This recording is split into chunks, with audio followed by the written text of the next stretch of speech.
ജനകീയ ഇടപെടലാണ് ജനാധിപത്യത്തിന്റെ ജീവവായു എന്ന് പറയുന്നത്.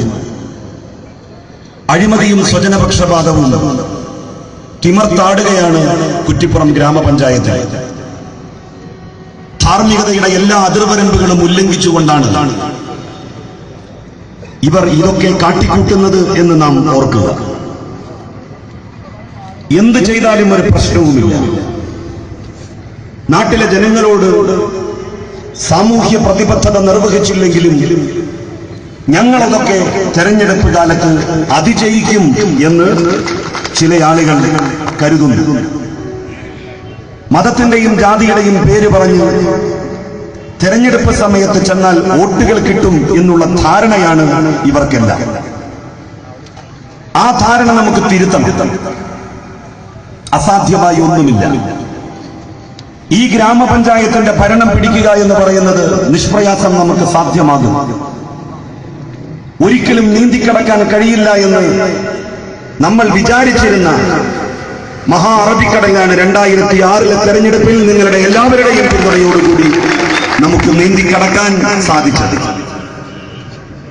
4.5 വർഷമായി UDF-ന്റെ ഭരണം കേരളത്തിൽ നിലനിൽക്കുന്നു. പഞ്ചായത്ത് UDF ഭരിക്കുന്നു, ബ്ലോക്ക് പഞ്ചായത്ത് UDF ഭരിക്കുന്നു, ജില്ലാ panchayat UDF ഭരിക്കുന്നു, MLA UDF, MP UDF.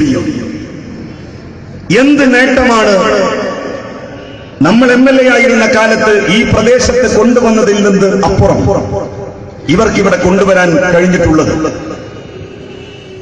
Kuttippuram government higher secondary സ്കൂളിൽ 2.5 കോടി രൂപ ചെലവിട്ടുകൊണ്ട് നമ്മൾ നിർമ്മിച്ച കെട്ടിടത്തിനപ്പുറം ഒരു കെട്ടിടത്തിന്റെ ഷീറ്റിടാൻ ഈ 4.5 വർഷത്തിനിടയിൽ ഇവർക്ക് കഴിഞ്ഞിട്ടുണ്ടോ? മിനി സിവിൽ സ്റ്റേഷൻ നമ്മൾ ഉണ്ടാക്കി. കുറ്റിപ്പുറത്തെ മുഴുവൻ സർക്കാർ ഓഫീസുകളും അതിൽ പ്രവർത്തിക്കുന്നു. ഗ്രാമപഞ്ചായത്ത് ഭരണസമിതിക്ക് ഇന്ന് ഞെളിഞ്ഞിരിക്കാൻ ഒരു സ്ഥലമുണ്ടാക്കി കൊടുത്തത് നമ്മളാണ്. ആ മിനി സിവിൽ സ്റ്റേഷൻ അതിനപ്പുറം എന്തുണ്ടാക്കാൻ അവർക്ക് സാധിച്ചു? നിളയോരം പാർക്ക് നമ്മൾ ഉണ്ടാക്കി. ആ പാർക്കിന്റെ നവീകരണം ഇതാ നടക്കുന്നു, വിപുലീകരണം ഇതാ നടക്കുന്നു എന്ന് പറഞ്ഞുകൊണ്ട് മന്ത്രിയെ കാളകെട്ടിച്ച് കൊണ്ടുവന്ന് ഷാളിട്ട് നടത്തിച്ചു എന്നല്ലാതെ അതിന്റെ നവീകരണത്തിന്റെ എന്തെങ്കിലും ഒന്ന് ചെയ്യാൻ ഇവർക്ക് സാധിച്ചു?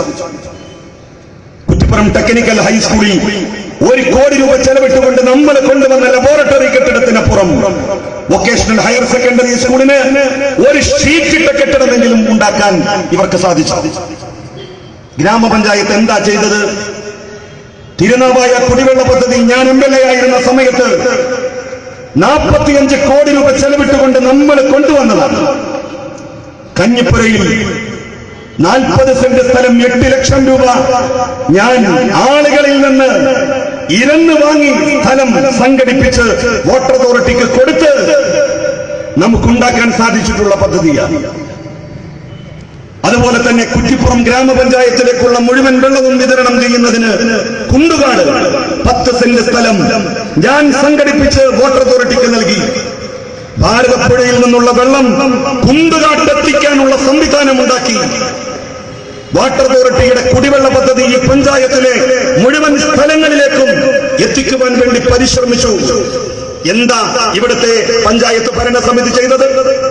വാട്ടർ അതോറിറ്റിയുടെ വെള്ളം ഞങ്ങൾക്ക് വേണ്ട, ഞങ്ങൾക്ക് ജലനിധി മതി, ജലനിധി നടത്തിയാലേ തട്ടിപ്പ് നടത്താനാകൂ എന്നുള്ളത് കൊണ്ടല്ലേ നിങ്ങൾ ജലനിധിക്ക് വേണ്ടി ശബ്ദിക്കുന്നത്?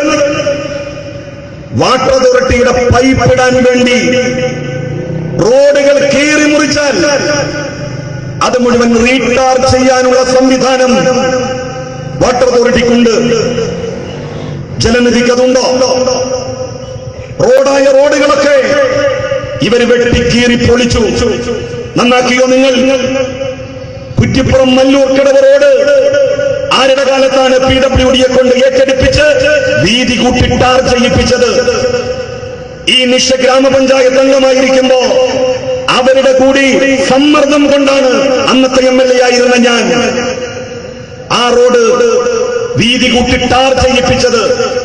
നമ്മൾ MLA സ്ഥാനം ഒഴിഞ്ഞ് തവനൂരിലേക്ക് പോയി ഒരു കുട്ട മണ്ണ് ആ റോട്ടിലിടാൻ ഇവർക്ക് കഴിഞ്ഞു.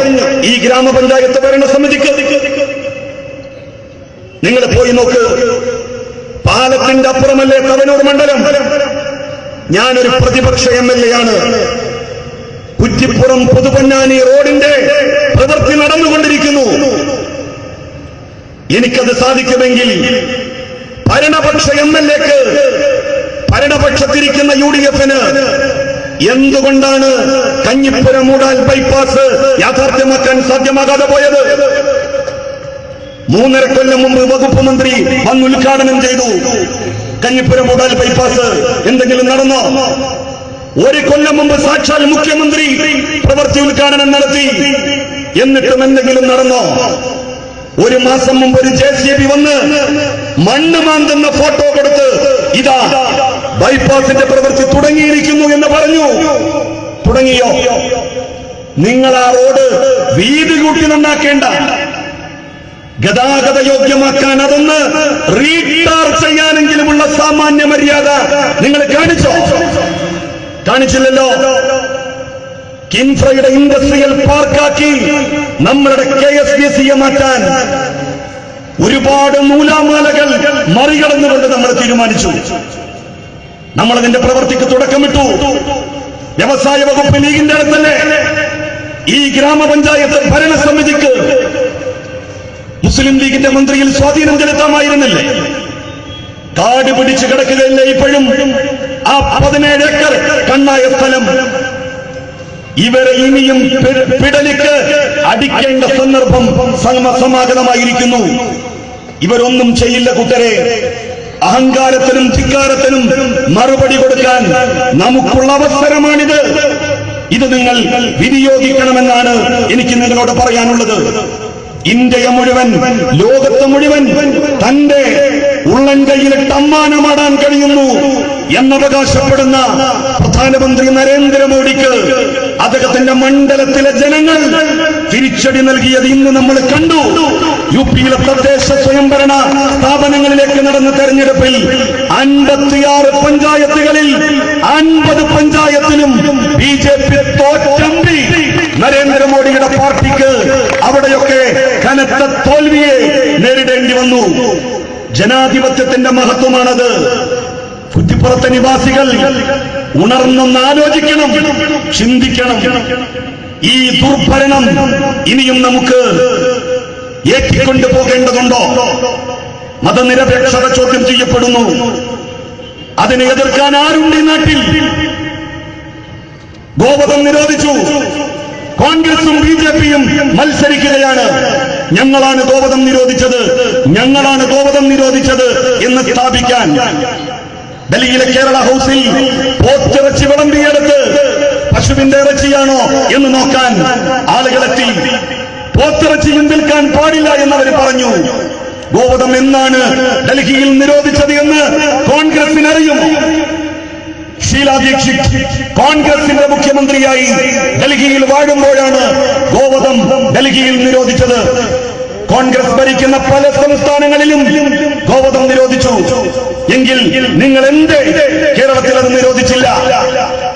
ഇന്ത്യയിലെ ഏതെങ്കിലും ഒരു മതവിഭാഗത്തിന്റെ ആരാധനാ മൂർത്തിയാണ് പശുവെങ്കിൽ കോൺഗ്രസ് അവർക്ക് സ്വാധീനമുള്ളിടത്ത് അത് നിരോധിച്ചിട്ടുണ്ടെങ്കിൽ അവർക്ക് സ്വാധീനമുള്ള കേരളത്തിൽ എങ്ങനെയാണ് ആ പശു ഒരു കശാപ്പ് മൃഗമായി മാറിയത്? കർണാടകയിൽ എങ്ങനെയാണ് അതൊരു കശാപ്പ് മൃഗമായി ഇന്നും അനുവർത്തിച്ചുകൊണ്ടിരിക്കുന്നത്, തുടർന്നുകൊണ്ടിരിക്കുന്നത്? BJP ഭരിക്കുന്ന ഗോവയിൽ എന്തുകൊണ്ടാണ് BJP ഗോവധ നിരോധനം ഏർപ്പെടുത്താത്തത്? ഗോവയുടെ മുഖ്യമന്ത്രി BJP-യുടെ നേതാവ് പറഞ്ഞില്ലേ, ഇന്ത്യ മുഴുവൻ ഗോവധം നിരോധിച്ചാലും ഗോവയിൽ ഞങ്ങളത് നിരോധിക്കില്ല എന്ന്. 10 വോട്ട് കിട്ടുന്നിടത്ത് പശു ദൈവം, 10 വോട്ട് നഷ്ടപ്പെടും എന്ന് തോന്നുന്നിടത്ത് അതേ പശു കശാപ്പ് മൃഗം. ഈ ഇരട്ടത്താപ്പാണ് എതിർക്കപ്പെടേണ്ടത്. ഇതിനെതിരായി ശബ്ദിക്കാൻ ആൺകുട്ടികൾ ഈ നാട്ടിലുണ്ടായത് കമ്മ്യൂണിസ്റ്റുകാരും ഇടതുപക്ഷക്കാരും മാത്രമാണ് എന്ന് നാം ഓർക്കണം. പശു RSSകാരുടെ മാതാവാണെങ്കിൽ കാൾ RSSകാരുടെ അച്ഛനാണോ എന്ന് ചോദിക്കാൻ ഒരു സഖാവ് ഈ നാട്ടിലുണ്ടായി. എടോ, അങ്ങനെ ഒരു വാക്ക് പറയാൻ കോൺഗ്രസ് കോൺഗ്രസിന്റെയും ലീഗിന്റെയും നേതാക്കന്മാർക്ക് 10,000 കൊല്ലം തപസ്സിരുന്നാലും കഴിയുമെന്ന് ആർക്കെങ്കിലും വിശ്വാസമുണ്ടോ? ആ ഇടതുപക്ഷ പാർട്ടിയെ, മതനിരപേക്ഷതയെ കണ്ണിലെ കൃഷ്ണമണി പോലെ പരിരക്ഷിക്കുന്ന ഇടതുപക്ഷ പാർട്ടിയെ ഈ തെരഞ്ഞെടുപ്പിൽ നാം വിജയിപ്പിക്കണം. ഇടതുപക്ഷം പരാജയപ്പെട്ടാൽ അത് മതഭ്രാന്തിന്റെ വിജയമായി ചിത്രീകരിക്കപ്പെടും, മതാന്ധതയുടെ വിജയോത്സവമായി ആഘോഷിക്കപ്പെടും. ഒരുപാട് മതസ്ഥരില്ലേ നമ്മുടെ നാട്ടിൽ? ഇതുപോലെ ഒരു സദസ്സ് കാണാൻ UDFന്റെ ഒരു യോഗം വിളിച്ചു കൂട്ടിയാൽ കഴിയുമോ? മതാടിസ്ഥാനത്തിൽ ആളുകൾ സംഘടിക്കണം എന്നാണ് ഇവർ പറയുന്നത്. ഹിന്ദുക്കളൊക്കെ ഒരു പാർട്ടിയിൽ, മുസ്ലിങ്ങളൊക്കെ വേറൊരു പാർട്ടിയിൽ, ക്രിസ്ത്യാനികളൊക്കെ മൂന്നാമതൊരു പാർട്ടിയിൽ. ഹിന്ദുക്കളൊക്കെ BJPയിൽ, മുസ്ലിങ്ങളൊക്കെ മുസ്ലിം ലീഗിൽ, ക്രിസ്ത്യാനികളൊക്കെ കേരള കോൺഗ്രസിൽ. ഇപ്പോൾ ക്ഷേത്രങ്ങളിൽ പോയാൽ ഹിന്ദുക്കളെ കാണാം, പള്ളികളിൽ പോയാൽ മുസ്ലിങ്ങളെ കാണാം, ചർച്ചുകളിൽ പോയാൽ ക്രൈസ്തവരെ കാണാം. ഓരോ പാർട്ടി യോഗങ്ങളിലും പോയാൽ ഇതാണ് സ്ഥിതിയെങ്കിൽ ഈ നാട്ടിലെ മുഴുവൻ ജാതി മതസ്ഥരെയും ഇതുപോലെ ഒന്ന് ഒരുമിച്ച് കാണാൻ എവിടെ പോകും നമ്മൾ? ഇടതുപക്ഷ ജനാധിപത്യ മുന്നണിയുടെ വേദിയും അവരുടെ സ്റ്റേജും അവരുടെ സദസ്സുമല്ലാതെ നാനാജാതി മതസ്ഥരെയും ഉൾക്കൊള്ളാൻ ആർക്കാണ് സാധിക്കുക? ഇടതു മുന്നണിയുടെ സ്ഥാനാർത്ഥി പട്ടിക പരിശോധിക്കൂ നിങ്ങൾ. ഈ നാട്ടിൽ എത്ര മതക്കാരുണ്ടോ, എത്ര ജാതിക്കാരുണ്ടോ, എത്ര വിഭാഗക്കാരുണ്ടോ, അവരുടെ എല്ലാം പ്രതിനിധികൾ നമ്മളുടെ സ്ഥാനാർത്ഥി പട്ടികയിലുണ്ട്. ഇങ്ങനെ ഒരു സ്ഥാനാർത്ഥി പട്ടികയുടെ മികവ് അവകാശപ്പെടാൻ UDFന് സാധിക്കുമോ? മതവും ജാതിയും നോക്കി വികസന അജണ്ടകൾ തീരുമാനിക്കുന്നു. എന്റെ മതക്കാർ താമസിക്കുന്നിടത്തേക്ക് നല്ല റോഡുകൾ, എന്റെ ജാതിക്കാർ താമസിക്കുന്നിടത്തേക്ക് കുടിവെള്ള പദ്ധതികൾ, എന്റെ പാർട്ടിക്കാർ അധിവസിക്കുന്നിടത്തേക്ക് വികസന പ്രവർത്തനങ്ങൾ. ഈ നാട്ടിലെ മുഴുവൻ ജനങ്ങളും നികുതി കൊടുക്കുന്ന പണം മതത്തിന്റെയും ജാതിയുടെയും അടിസ്ഥാനത്തിൽ വീതം വെക്കുന്ന ഏർപ്പാടാണ് ഇക്കാലം എത്രയും ഈ പഞ്ചായത്തിൽ നടന്നത്. അതിനൊരു അറുതി വരുത്തണം നമുക്ക്. നിങ്ങൾ വിചാരിച്ചാൽ കഴിയുന്നതിന് ഈ തെരഞ്ഞെടുപ്പിൽ നിങ്ങളുടെ വിലയേറിയ വോട്ടുകൾ ഇടതുപക്ഷത്തിന് നൽകുക. നമ്മളുടെ സ്ഥാനാർത്ഥികൾ അവർ മികച്ചവരാണ്, അവർ സംശുദ്ധരാണ്. വിശുദ്ധ രാഷ്ട്രീയത്തിന്റെ തൂവൽ വർഷമായി ഈ കുറ്റിപ്പുറത്ത് അവർ കാലങ്ങളായി പരിലസിച്ചു നിൽക്കുന്നവരാണ്. നിങ്ങൾ ഇടതുപക്ഷത്തെ കൈയൊഴിയരുത്. ഇടതുപക്ഷത്തിന് നിങ്ങൾ നൽകുന്ന വോട്ട് മതനിരപേക്ഷതയ്ക്ക് കരുത്താകും. കണ്ണിലെ കൃഷ്ണമണി പോലെ മതമൈത്രിയെ, മതസൗഹാർദ്ദത്തെ ഊട്ടിയുറപ്പിച്ചുകൊണ്ട് ഈ പ്രദേശത്തിന്റെ വികസനം സാധ്യമാക്കാൻ ഇടതുപക്ഷ മുന്നണിയെ തുണക്കണം എന്ന് അഭ്യർത്ഥിച്ചുകൊണ്ട് ഞാൻ എന്റെ വാക്കുകൾ അവസാനിപ്പിക്കുന്നു. നന്ദി, നമസ്കാരം.